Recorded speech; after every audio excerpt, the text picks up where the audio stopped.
Welcome back. आज हम करेंगे नेक्स्ट शिफ्ट एलपी की, टेक्नीशियन की। और करते हैं शुरू।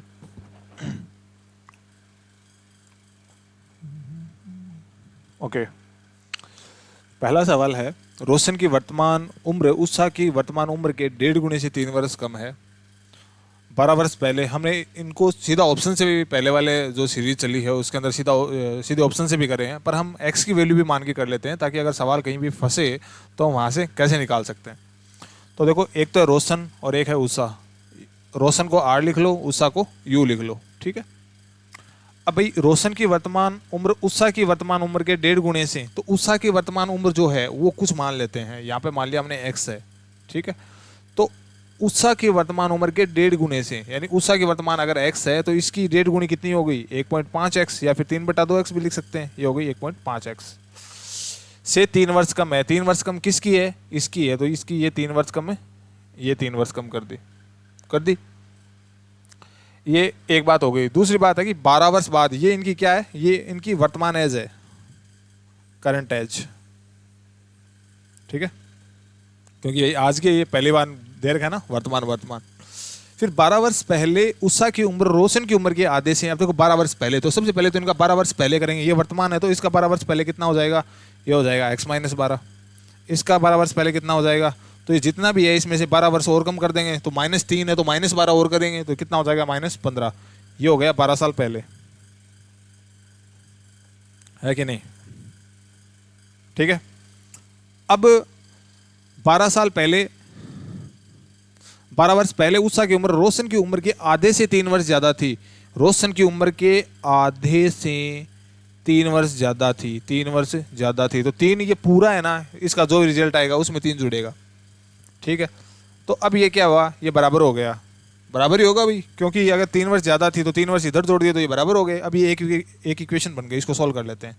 तो ये हो गया 1.5x -15/2। सॉल्व करने का तरीका क्या है कि जो बिना लघुत्तम लिए हुए संख्या है उसको एक बार साइड में भेज दो, बिना जो नीचे हर में संख्या है इसको -3 करेंगे तो ये कितना हो जाएगा, x-15 हो जाएगा। अब ये दो इधर इन दोनों से को मल्टीप्लाई कर दो, ये हो गया 2x - 30, ये हो गया। ये क्या बचा, 1.5x -15, ये हो गया। अब x एक साइड में कर लो, तो भाई इधर 2x है, इधर 1.5x है, तो इधर कितना बच गया, आधा x ज़्यादा बच गया, मतलब 0.5x। इधर -15 है, उधर प्लस का 30 है, तो -15 और प्लस का 30 कितना हो गया, इधर आएगा तो प्लस का 15 बच गया ना ये, तो ये आ गया 15 बराबर 0.5x। और जब इसका 0.5 का 15 में भाग देंगे तो x की वैल्यू कितनी आएगी, x की वैल्यू आएगी 30। पूछ क्या रहा है, रोशन की वर्तमान आयु क्या है, तो रोशन की वर्तमान आयु क्या है, ये है। तो भाई x को अगर 1.5 से गुणा करेंगे, 30 को 1.5 से गुणा करेंगे तो कितना आएगा, 1.5 गुना हो गया ना 30, तो कितना 45 में से 3 कम 42। बड़े आराम से सवाल को किया है हमने, बड़े प्यार से किया है। आगे भी हम कोशिश करेंगे कि बड़े आराम से सवालों को करें। नेक्स्ट है, थोड़ी स्क्रीन बड़ी कर लेते हैं, ये लो। कोई प्लेटफॉर्म है, प्लेटफॉर्म के ऊपर से एक टावर का उन्नयन कोण दे रखा है 30 डिग्री, और टावर 45 मीटर ऊंचा है, और प्लेटफॉर्म टावर है, क्षैतिज दूरी 40√3 मीटर है। प्लेटफॉर्म की ऊंचाई पूछिए। तो भाई प्लेटफॉर्म बनाना पड़ेगा, टावर बनाना पड़ेगा, पहले प्लेटफॉर्म बनाते हैं।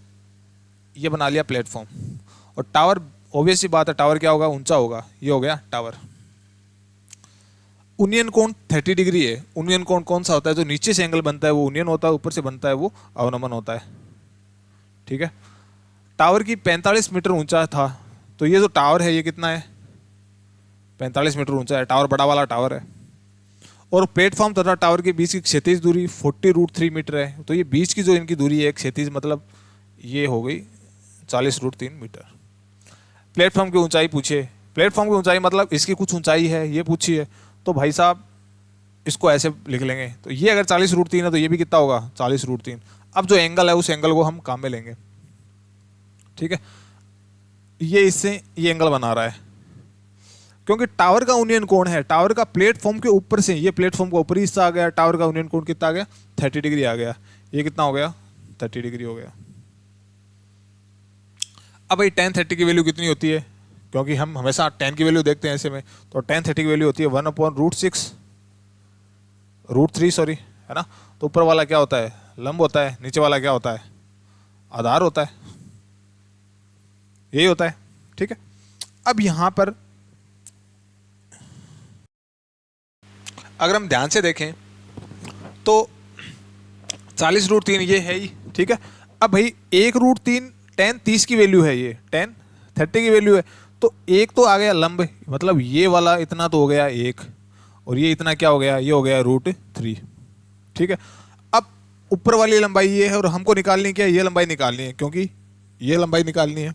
तो इसका मतलब है ये निकालनी है, पूरी का पता है हमको 45 है। तो देखो √3 की वैल्यू है वो क्या आ रही है, वो आ रही है 40√3।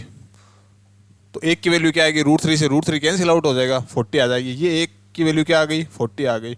अब भाई ये पूरी 45 है और इतनी 40 है, तो ये इतनी कितनी बच गई, 5 बच गई। ये क्या बच गई, 5 बच गई। तो ये जो अपने पास में प्लेटफॉर्म है इसकी ऊंचाई कितनी आ गई, 5 मीटर आ गई। आगे बढ़ते हैं। काम कराने वाले मजदूर हैं, काम कराते हैं इनसे। ABC काम मिलकर किसी कार्य को 10 दिनों में समाप्त कर देते हैं, बहुत बढ़िया बात है। 3 आदमी हैं और 10 दिनों में काम समाप्त कर देते हैं, तो बहुत ही अच्छी बात हो गई है। A और B मिलकर इस कार्य को 12 दिनों में समाप्त करते हैं। A और B इस काम को मिलकर 12 दिनों में खत्म कर देते हैं। BC मिलकर 20 दिनों में खत्म कर देते हैं। BC मिलकर 20 दिनों में खत्म करते हैं। ऐसे सवालों में सीधी सी बात है, जो भी डाटा गिवन है उसका एलसीएम लेते हैं। एलसीएम 12, 20 और 10 का एलसीएम लेंगे तो कितना आएगा, 60 आ जाएगा। 12 5 60, इसका इसमें भाग देंगे 6, इसका इसमें भाग देंगे 5, इसका इसमें भाग देंगे 3। ये जो आगे डाटा है ये क्या है, एफिशिएंसी चाहिए। तो ABC तीनों की मिला के 6 है, AB की 5 है और BC की 3 है। अब पूछा क्या है, अब पूछा बी अकेला कितने टाइम में करेगा, तो बी की एफिशिएंसी निकालेंगे ना।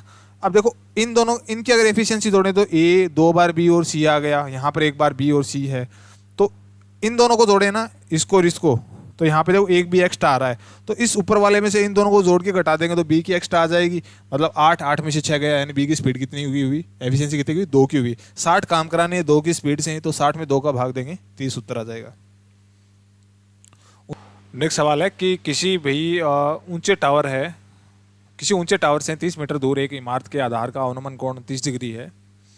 टावर की ऊंचाई बतानी है। ठीक है, ये देखो थोड़ा सा अलग सवाल है, ऐसे सवाल आते रहते हैं। आप देखो यहाँ पर थोड़ा सा इसको अच्छे से समझना, क्योंकि जो सीरीज़ देख रहे हैं ऑब्वियस सी बात है कि वो अपनी कुछ ऐसी जो शब्दावली आती है अवनमन कोण करके, और वो फिर सोचते हैं उत्तर मिलाने के लिए, हाँ ये उत्तर मिल गया और मैंने अवनमन कोण की जगह उन्नयन कोण लगा देते हैं। वो देखो सीधी सी बात है, उन्नयन कोण और अवनमन कोण का सीधा सीधा अंतर है, और वो बिल्कुल है। कई सवाल तुक्के से सही भी हो जाते हैं और कई सवाल नहीं बैठते। अवनमन कोण ऊपर से नीचे बनेगा और उन्नयन कोण नीचे से ऊपर बनेगा। अब ये कहना क्या चाह रहा है, अब देखो अवनमन कोण 30 डिग्री दे रखा है, पर हमको जो वैल्यू निकालनी है वो भी 30 डिग्री की निकालनी है। पर निकालनी किसकी चाहिए, 60 डिग्री निकालनी चाहिए। अब देखो समझना है इसको ध्यान से आप। जैसे ये एक बिल्डिंग है और जो भी है देखो, एक बड़ा होगा एक छोटा होगा। एक किसी ऊंचे टावर से 30 मीटर दूर एक इमारत के, तो ऊंचा टावर ये मान लो और ये 30 मीटर दूर इसके एक इमारत हो गई। ठीक है, और ये हो गया टावर और ये हो गई इमारत, बिल्डिंग। आधार का अवनमन कोण 30 डिग्री है। अब देखो आधार किसका आधार, इमारत के आधार से, इमारत ये मानी है ना, तो इसके आधार से इसका जो अवनमन कोण है वो कितना डिग्री आ रहा है, 30 डिग्री आ रहा है। अवनमन कोण मतलब नीचे का जो कोण आ रहा है वो वाला कोण। तो 30 डिग्री क्या आ रहा है, 30 डिग्री इसका ये वाला एंगल आएगा, 30 डिग्री ये वाला एंगल आएगा। तो भाई ऐसे समझ लो, ये कितना आएगा,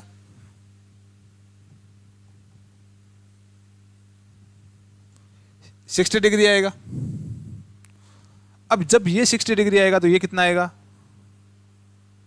ये 30 डिग्री आएगा। आ गया। अब tan 30 की वैल्यू क्या होती है, 1/√3 होती है, 1/√3 होती है। ठीक है, अब 1/√3 होती है, तो √3 की वैल्यू यहाँ पर हमको निकालनी क्या है, इसके टावर की हाइट निकालनी होगी, टावर की हाइट निकालनी है, यानी 1 की वैल्यू निकालनी है। तो √3 की कितनी है, 30 है, तो 1 की कितनी होगी, 30/√3 हो जाएगी। अब भाई नीचे रूट तो रहना नहीं चाहिए, नीचे रूट नहीं रहना चाहिए, तो ऊपर नीचे से √3 और √3 से गुणा कर देंगे, तो नीचे वाला √3 3 बन गया। ठीक है, 3 को 30 से भाग करेंगे 10, 10√3 जहाँ भी मिले चिपका दो, ये वाला उत्तर आ गया। समझे।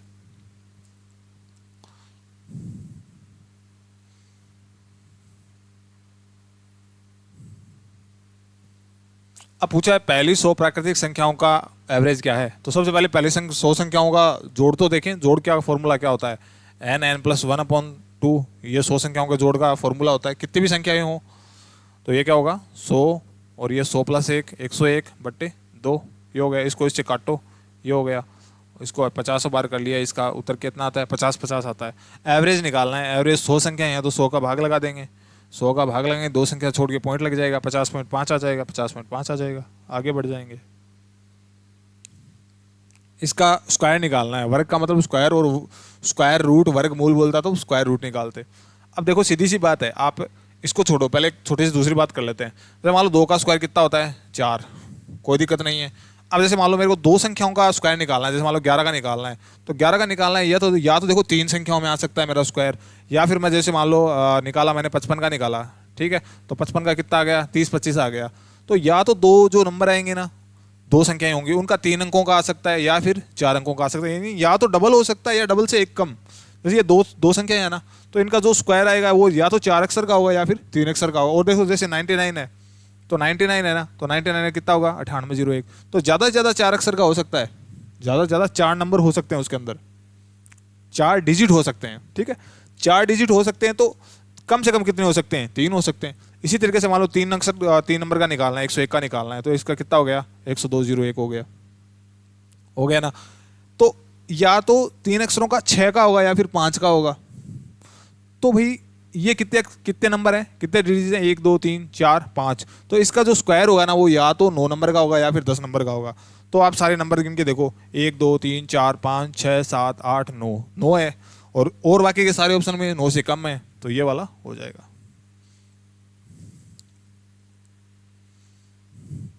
अर्जुन और अनुराग एक कार्य को 6 और 7 दिनों में पूरा कर सकते हैं। यदि वे दोनों मिलकर कार्य करते हैं तो वे कुल 780 रुपये अर्जित कर लेते हैं। इस धनराशि में अर्जुन का भाग कितने रुपए है। अर्जुन और अनुराग एक कार्य को 6-7 दिनों में पूरा करते हैं। भाई 6-7 दिनों में अर्जुन कर रहा है और अनुराग कर रहा है, ये 6 दिन में कर रहा है, ये 7 दिन में कर रहा है। तो हम क्या निकालते हैं, एलसीएम निकालते हैं। इसकी एफिशिएंसी 7 की आ गई, इसकी एफिशिएंसी 6 की आ गई। यदि वे दोनों मिलकर काम करते हैं और कुल काम 780 रुपये में करते हैं, ये 7 की स्पीड से करता है, ये 6 की स्पीड से करता है, यही तो बात है। और 13 की स्पीड से 780 में काम करते हैं, तो इस धनराशि में अर्जुन का भाग कितना है। तो अर्जुन को 7 मिलेगा, इसको 6 मिलेगा, तो दोनों को मिला के 13 मिल रहा है 780। तो एक की वैल्यू कितनी आ गई, 6 बार भाग जाता है 60। और निकालना किसका है, अर्जुन का निकालना है। अर्जुन पहले वाला है, यानी 7 की स्पीड से, तो 7 को 60 से गुणा करेंगे 420। एक प्राकृत संख्या जब 4 5 6 7 से विभाजित की जाती है तो प्रत्येक दशा में शेष 3 बचता है। ऐसी सबसे छोटी संख्या क्या होगी। तो भाई जब भी विभाजित किया जाएगा ना ऐसी संख्या होगा, तो इनका एलसीएम निकालना पड़ेगा। अब 4 5 6 7 का एलसीएम कितना होगा, 4 5 6 7, ठीक है। निकालेंगे सबसे पहले 2 से डिवाइड कर लेंगे, 2 5 3 7। अब और तो कुछ हो नहीं रहा, तो भाई समेट लो वापिस, 4 20 20, ये कितना हो गया 60, और ये कितना हो गया 60 को 7 से किया 420 हो गया। इसका एलसीएम आ गया 420। अब भाई 3 ये बोल रहा है शेष भी बचना चाहिए, तो इसमें 3 जोड़ दो तभी बचेगा शेष। 420 में तो पूरा पूरा भाग जाता है 4 5 6 7 का। भाई 420 से छोटी ऐसी कोई संख्या नहीं है जिसमें इनका भाग चला जाए 4 5 6 7 का। इसमें ही जाएगा तीनों का, चारों नंबर का। अब इसमें 3 जोड़ेंगे तो क्या होगा, 423 आ जाएगा, क्यों 3 जोड़ेंगे तभी तो 3 बचेगा ना। अब ये कह रहा है distribution of various minerals in the human body, ठीक है, ह्यूमन बॉडी में इनका डिस्ट्रीब्यूशन दे रखा है, ओके। अब पूछा क्या है, दिए गए आंकड़ों के आधार पर मानव शरीर में दूसरे सबसे अधिक प्रतिशत और दूसरे सबसे कम प्रतिशत वाले धातु का अनुपात क्या है। तो देखो सबसे जो ज़्यादा दिख रहा है मेरे को यहाँ पर, देखो साफ तो नहीं दिख रहा है, ये सबसे ज़्यादा देखना है उसका सेकंड देख लेना, मतलब 2 बड़े से 10 छोटा। और जो सबसे छोटा वाला देखना है ना, सबसे कम प्रतिशत वाले, दूसरे सबसे कम प्रतिशत वाले। तो देखो मेरे हिसाब से तो ये सबसे, एक तो दे रखा है 8%, इसमें जैसा दिख रहा है, एक दिख रहा है 9%, आपको नहीं दिख रहा होगा। और ये यहाँ पे शायद है ये वाला एक 11%, एक है 25% और एक है 40%, ठीक है। दूसरा सबसे बड़ा क्या है 25, दूसरा सबसे छोटा क्या है, सबसे छोटा ये, दूसरा सबसे छोटा 9 है। इनका रेशियो पूछा है, प्रतिवाले धातु अनुपात क्या है, तो 9:25 आएगा। इस ऑप्शन में कोई मैच नहीं कर रहा है, तो भाई हो सकता है यहाँ पे कुछ गड़बड़ हो, ठीक है, सवाल में गड़बड़ हो या फिर कैसे भी गड़बड़ हो। बाकी इनके डाटा के हिसाब से 9:25 या फिर 25:9 ये आंसर आना चाहिए। ये काटेंगे तो भी नहीं आएगा ये। आगे बढ़ते हैं। कौन सा एक पाइथागोरस त्रिक है? पाइथागोरस त्रिक मतलब पता है? पूरा जैसे 3 4 5, 3 4 5, 3 का स्क्वायर प्लस 4 का स्क्वायर बराबर 5 का स्क्वायर होता है, ये पूरा एक सेट हो गया ना 3 4 5 का। वैसे ही 6 8 10 का होता है। तो इसको देखोगे तो आपको पता चलेगा 8 15 और 17 का होता है। थोड़ी सी प्रैक्टिस से आ जाता है। मतलब 8 का स्क्वायर 64 प्लस 15 का स्क्वायर 225, इन दोनों को जोड़ेंगे तो 289 आएगा, जो कि कितने का होता है? 17 का होता है, और बाकी में नहीं होगा। राही ने किसी में बैंक को 600 की धनराशि को जमा कराया, 8% की रेट ली, ब्याज लिया, 5 साल तक ब्याज धनराशि को रखा, उसको ब्याज के रूप में कितनी धनराशि प्राप्त होगी? तो भाई 8% 1 साल का मिल रहा है, तो 5 साल का कितना परसेंट मिलेगा? 40%। तो 600 रुपये का 40% कितना होता है? ऐसे निकाल लेंगे भाई, 240 रुपये होता है। राम के पिता की उम्र, राम की उम्र की दोगुनी है, कोई बात नहीं है, ठीक है। तो देखो, एक तो फादर साहब हो गए और एक राम साहब हो गए। राम के पिता की उम्र राम की उम्र की दोगुनी है। अगर ये एक्स है राम, तो फादर साहब कितने हो गए? 2x हो गए। 8 वर्ष पहले, ये किन की आई है? वर्तमान एज आई है ये। 8 वर्ष पहले, ये 8 वर्ष पहले, ये 8 वर्ष पहले। राम के पिता की उम्र राम की उम्र की 2.5 गुना थी। अब 2.5 गुना ये थी ना, तो 2.5 गुना इसको करेंगे तब बराबर रख सकेंगे। तो ये हमने कर दी 2.5 गुना राम को। क्यों किया? क्योंकि देखो बराबर तो तभी होगा ना, 2.5 गुना ये तो हैं ऑलरेडी, अब इसको 2.5 गुना करेंगे तब बराबर होगा। तो 2.5 गुना कर दिया राम को, और ये बराबर का साइन लगा दिया। अब इस इक्वेशन को सोल्व कर लेते हैं। 2x minus 8 equals to 2.5x, और माइनस इसको गुणा करेंगे तो ये होगा 20। अब 2.5, 2 इधर है, 2.5 इधर है, तो इधर आधा ज़्यादा है 0.5x, और इधर ये प्लस में आएगा, तो प्लस में आएगा, प्लस का 20 माइनस का 8 कितना बचा? 12। एक्स का जब इसमें भाग देंगे आधेगा, तो ये आ गया 24 साल। तो राम की उम्र तो आ गई 24 साल। पूछा क्या है? राम की एज ही पूछिए, 24 साल। किस संख्या का वर्गमूल एक अपरिमेय संख्या है? अपरिमेय संख्या वो वाली बात है, अपरिमेय पर हर शिफ्ट में सवाल आ रहे हैं। अपरिमेय मतलब जो परफेक्ट नंबर नहीं आता, पॉइंट में जैसे चलते रहता है, वो वाला नंबर होता है। अब जैसे इसको देखें तो ये 42 का स्क्वायर है, तो हर नंबर किसी न किसी का स्क्वायर। आप देखो, इसको ध्यान से देखना। अब जीरो किसी के लास्ट में आता है क्या? या तो 2 जीरो, 2 बार जीरो आएगा। मान लो 10 का करेंगे तो 100 आएगा, 20 का करेंगे तो 400 आएगा। 2 जीरो तो कम से कम आएगा ना जीरो। ऐसे तो किसी के दो, मतलब जीरो तो ऐसा कोई स्क्वायर ही नहीं है जिसके लास्ट में 1 जीरो आए, है ना। तो ये वाला है ना, ये मेरे को सस्पेक्ट लगा। 656 तो होता ही नहीं है। अब 676 भी होता तो सोचते, थोड़ा देखते, थोड़ी रिसर्च करते, कुछ पॉइंट वॉइंट का इधर उधर देखते, पर कुछ है ही नहीं। तो इसका मतलब ये वाला नंबर है ना, इसके साथ में मिस्टेक है। बाकी ये किसी न किसी संख्या के परफेक्ट स्क्वायर है। 56 25 हो गया, 39 69 हो गया, ठीक है। तो इसका जो राइट आंसर है वो क्या हो गया? 6560। तपन, रवि और निशा एक केक को आपस में बांटते हैं। तपन के पास इसका 1/4 भाग, निशा के पास इसका 2/3 भाग है, रवि के पास शेष भाग है। रवि के पास कितना भाग है? 1/4 तो इसके पास है, 2/3 इसके पास है। तो टोटल कितना हो गया? एलसीएम लेंगे 12, 12 लेंगे तो 4 में 3, 3 प्लस 4 में 8, यानी टोटल 11/12 भाग तो बांट दिया। 12 में से 11 बांट दिया, एक बचा ना, 12 में से एक बचा, तो 1/12, 1/12। किसी मिश्रण में रेत और बजरी का अनुपात 7-8 का है, बजरी और सीमेंट का 6-7 का है। तो देखो, ये तो रेत, बजरी और सीमेंट, ये 7-8 का दे रखा है, और ये 6-7 का दे रखा है। पूछा रेत और सीमेंट का है, रेत और सीमेंट का पूछा है, रेत और सीमेंट। इसका पहले वाले और लास्ट वाले का पूछा है, इसका निकाल लेते हैं। कितना आया? 42, कितना आया? 48, ये कितना आया? 56, इतना ही आया ना। अब रेत तो इसका और इसका पूछा है, 42 और इसको, तो ये कितने के पार्टे से? 7 के पार्टे से कट रहा है, 7 6 42, और 6 और 8, 6 और 8 आ रहा है कि ऑप्शन में नहीं आ रहा, 8 6 आ रहा है। देखो यहाँ पर गड़बड़ मत कर देना, ये कट रहा है फिर से, 3 4, 2 के पार्टे से कट जाएगा, 3 4, आगे पीछे हो रहा ना रेशो। अगर सीमेंट और रेत का पूछता तब तो ये लिख देते, बाकी ये गोल करने के लिए यहाँ पर गड़बड़ कर देते हैं, इसलिए मिस्टेक हो जाती है यहाँ पर। राघव द्वारा 12 परीक्षा में प्राप्त औसत अंक 24 है। जुबेदा ने अब तक 23 अंक प्राप्त किए हैं। देखो, कई सवालों को समझना पड़ता है, ये नहीं कि वो सवाल किसी ने पढ़ाए होंगे तब होंगे, या फिर एक रिलैक्स मोड में आप सवाल को पढ़ा करो। राघव द्वारा 12 परीक्षाओं में प्राप्त औसत अंक 24 है। 12 परीक्षाएं दी, तो अब ये कहीं ना कहीं काम आएगा, तो इसको ऐसे लिख लो एक बार डाटा। 12 परीक्षाओं में 24 अंक है, तो इसको भाई सॉल्व भी कर सकते हैं। 240 10 से गुणा किया हो गया, 48 वो हो गया, तो 240 48 ये हो गए, 288 नंबर आ गए, ये मान लेते हैं। जुबेदा ने अब तक 23 औसत अंक प्राप्त किए हैं, लेकिन उसने केवल 9 परीक्षाएं दी हैं।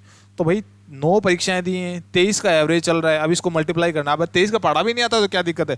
23 को 10 से गुणा करेंगे, 230, एक बार कम कर लेंगे, 23 कम कर देंगे तो 230 में से 23 कम करेंगे तो कितना आएगा 207। तो इसका जो नंबर का गैप है वो कितना रह गया, वो रह गया 81। ठीक है, 81 रह गया, मतलब 81 नंबर होते तो बराबर आ जाता। यदि प्रत्येक परीक्षा में 30 में से अंक दिए जाते हैं, 30 नंबर का पेपर है तो इससे भारी नहीं हो सकता, अंक दिए गए हैं, तो जुवेदा को शेष 3 परीक्षाओं में से किसी एक में कम से कम कितने अंक जरूर प्राप्त करने होंगे, कम से कम। देखो इसके 3 पेपर बाकी हैं, इसने तो 12 दे दिए, इसने 9 दिए हैं, तो इसको 3 पेपर और दे दें। तो ये बोल रहे हैं एक पेपर में कम से कम कितने नंबर प्राप्त करे ताकि वह राघव के प्रदर्शन का मुकाबला करने का मौका पास करे, मतलब कम से कम पूछा है, मतलब 2 में तो कितना भी कर ले, कोई जरूरी नहीं है। मान लो 30 नंबर का पेपर है तो 2 नंबर में 2 पेपर में इसने मान लो 60 नंबर पूरे में से पूरे ले आए, कितने नंबर बच गए, 21 नंबर बच गए। तो कम से कम एक पेपर में 21 ला सकती है, बाकी 2 में पूरे ला के, इससे कम तो चलेगा नहीं। तो 21 अपना राइट आंसर हो जाएगा, क्योंकि 2 पेपर के 60, फिर तीसरा पेपर बचा, वो बाकी का स्कोर तो उसमें ही करना पड़ेगा, और कम से कम 21 हो सकता है, इसी 21 से कम 20 होते हैं तो वो उसका मुकाबला नहीं हो पाएगा। फिर एच से पूछा है, बोलो कोई करने वाली बात है क्या, इन दोनों का गैप कितना है, उतना एच से पूछा। 2 अगर संख्याएं हो पास पास में हो तो उनका जो गैप है वो चेक कर लेते हैं, ये इसमें भाग जा रहा है, इसमें भी जा रहा है, इसमें भी जा रहा है, तो जा रहा है तो बहुत बढ़िया बात है, ये हो जाएगा। 8% की रेट है और 2.5 साल में 300 रुपये हो जाता है, 2.5 साल में 300 रुपये हो रहा है, तो साधारण रेट है ना। 8% का 2.5 साल का कितना हो गया, 2 साल का 16, आधे साल का 4 और हो गया, यानी 20%, मतलब 100 रुपये होता तो 120 बन जाता। ये बोला 300 बन रहा है, ये बोल रहा है, तो 120 की वैल्यू कितनी आ रही है, 300। तो निवेशी धनराशि क्या है, तो 100 रुपये का बनता ना 120, तो 100 की वैल्यू निकालनी है, तो कितनी होगी 300 बट्टे 120 मल्टीप्लाई बाई 100। तो भाई इसको 6, ये 5, ये 5 और ये आ गया 250। कमर ने एक सेकंड हैंड स्टीरियो को पुनः बिक्री करके 16% लाभ अर्जित किया। यदि उसने स्टीरियो को 1500 रुपये में खरीदा था तो उसने कितने रुपये में बेचा, मतलब 1500 रुपये का 16% इसको प्रॉफिट निकालना है, तो 1500 का 16% निकालेंगे, तो निकाल लेना 1500 का 16%, पूरा निकाल के बता रहा हूँ इसमें, तो मैं पूरा इसको ऐसे काट दो, 15 का स्क्वायर कितना होता है 225, फिर एक बार और गुणा करना पड़ेगा, तो ये कितना आ गया 240 आ गया, 240, तो 240 रुपये इसने ज़्यादा लिए हैं, तो 1500 का है और इसमें 240 और जोड़ दें तो कितना हो जाएगा 1740 नहीं हो जाएगा क्या। एक युवा पुत्र 2 घंटों के लिए शीघ्रता से काम करता है और एक दिन में 16 वस्तुएं तैयार करता है। 2 घंटे में कितना काम कर रहा है, 16 वस्तुएं तैयार कर रहा है, तो 1 घंटे में कितने कर ली, 8 कर ली। उसके वृद्ध पिता धीरे धीरे 8 घंटे काम करते हैं और एक दिन में 24 वस्तुएं तैयार करते हैं। तो 8 घंटे काम कर रहे हैं इनके पिताजी और 24 वस्तुएं 1 घंटे में कितनी, 3। वो बेटा कितने कर रहा है 1 घंटे में, 8। भाई बेटा जवान है, जवान खून है आपकी तरह, तो करेगा ही। इसमें से कौन सा सही है बताना है भाई। पुत्र की ऊर्जा अधिक है, हाँ भाई बिल्कुल अधिक है। पुत्र की शक्ति अधिक है, हाँ भाई बिल्कुल अधिक है। देखो एक बार देखते हैं इसको, दोनों की शक्ति एक समान है, क्या बोलते हो, दोनों की ऊर्जा एक समान है। अब देखो यहां पर 2 बातें आई है। अब यहां पर एक तो आ गई कि 2 घंटों के लिए शीघ्रता से काम करता है, एक दिन में 16 वस्तुएं, तो उसके वृद्ध पिता धीरे धीरे 8 घंटे काम करते हैं। तो यहाँ पर शक्ति अधिक है या फिर ऊर्जा अधिक है, भाई ऊर्जा अधिक होगी, उसकी ज़्यादा, वो ज़्यादा काम करेगा, वो बात है। शीघ्रता से काम, इसका जो राइट आंसर है वो क्या हो जाएगा, the sun has more energy. ठीक है, क्योंकि उसके वृद्ध पिता धीरे धीरे, तो धीरे धीरे काम करेंगे तो वो बात है, वो ऊर्जा की बात है, ऊर्जा जिसकी ज़्यादा होगी वो फास्टली काम करेगा। ठीक है, ये वाला ऐसे हो जाएगा। आगे बढ़ते हैं। अच्छा, ये भाई एक ग्राफ आया है अपने पास में और इसमें पूछा क्या है भाई, अब जनवरी से लेकर जून तक का डाटा दे दिया, ये दे दिया। पूछा है 2017 में बाइक के अतिरिक्त पंजीकृत वाहनों की संख्या क्या है। तो 2017 में मार्च 2017 मार्च वाला ये आ गया, तो ये 25 सारे हैं, 15 बाइक के हैं, और इनके अलावा देखोगे तो 25 और 15 का अंतर 10 का आ रहा है, 10 का आ रहा है, मतलब 10,000 का आ रहा है, क्योंकि ये जो नंबर्स हैं ये किस में गिवन है, हज़ारों में गिवन है, 10,000 हो जाएगा। और ये लास्ट सवाल है, ऊपर नहीं खींच रहा है, इसका मतलब एक शंकु के आधार का क्षेत्रफल 64 पाई वर्ग सेंटीमीटर। शंकु के आधार का क्षेत्रफल, अब भाई ये शंकु है, इसका आधार क्या है, ये है, तो इसका क्षेत्रफल कोई दे दे तो इसका मतलब पाई आर स्क्वायर का फॉर्मूला है। तो पाई आर स्क्वायर की वैल्यू क्या हुई, 46 पाई हुई। पाई से पाई को उड़ा दो, आर की वैल्यू कितनी आ जाएगी, 8 आ जाएगी। आर की वैल्यू 8 आ गई, ये शंकु है इसमें, ये भाई 8 आ गई, कोई दिक्कत नहीं है। जबकि इसकी तिरछी ऊंचाई 17 है, ये 17 है। अब देखो हमने एक ट्रिपलेट देखा था इसी सीरीज में, तो 8, 15 और 17 का ट्रिपलेट बनता है। ये कितना हो गया, ये 15 हो गया, यानी इसकी ऊंचाई 15 आ गई। पूछा क्या, इस शंकु को ठोस गोलार्ध प्राप्त करने के लिए फिर से तैयार किया जाता है, इस गोले की त्रिज्या कितनी है। तो पहले इसका आयतन निकालेंगे ना, फिर उसको पिघला के गोला बनाएंगे। तो इसका आयतन जो आएगा वो उसका फॉर्मूला क्या होगा, 1/3 पाई r²h। ये तो इसका आयतन का फॉर्मूला हो गया। अब इसी से गोला बनाया जाता है, तो इसे गोला बनाया जाता है तो गोले का फॉर्मूला क्या होता है, 4/3 पाई r³। ये होता है, ठीक है। अब इसमें वैल्यू रख दो, देखो 3 से 3 उड़ा दो, पाई से पाई उड़ा दो, वैल्यू बाद में रख लेंगे, पहले तो उड़ाने वाला काम कर लें। अब क्या बचा, r²h बचा है इसका, तो r यहाँ पे कितना है, 8 है, तो 8 का स्क्वायर 64 और h कितना आ रहा है 5, sorry 15 upon r, 4r³, 4r³। मतलब ये तो पूछ रहा है ना, गोले की रेडियस पूछ रहा है, यानी r³ की वैल्यू पूछ रहा है। तो भाई इसको बराबर में इसको सोल्व कर लेंगे, तो r³ की इसको इससे काटा तो कितना आ गया 16, 16 गुणा 15 आ गया, देखो 16 गुणा 15 आया है। ये किसकी वैल्यू है, ये r³ की वैल्यू आई है। तो r³ में क्या करते हैं, 3 में से एक बाहर निकालते हैं। तो ये देखो इसको ऐसे भी तो ले सकते हैं, तो इसमें से तो ये 2 एक बाहर निकल गया, और ये कितने हो गए 30 हो गए। इनका क्या टुकड़ा करें, तो ये √30, ये किसकी वैल्यू आ गई, r की वैल्यू आ गई, क्योंकि r³ की वैल्यू है तो भाई 3 टुकड़ों में से एक बाहर निकालना पड़ेगा। तो ये ³ है, मतलब इसमें से बाहर निकला नहीं 30 में से। तो ये वाला ऑप्शन कहाँ है, यहाँ है भाई साहब, सॉरी ये वाला है, ठीक है, ये वाला नहीं है। मिलते हैं नेक्स्ट में।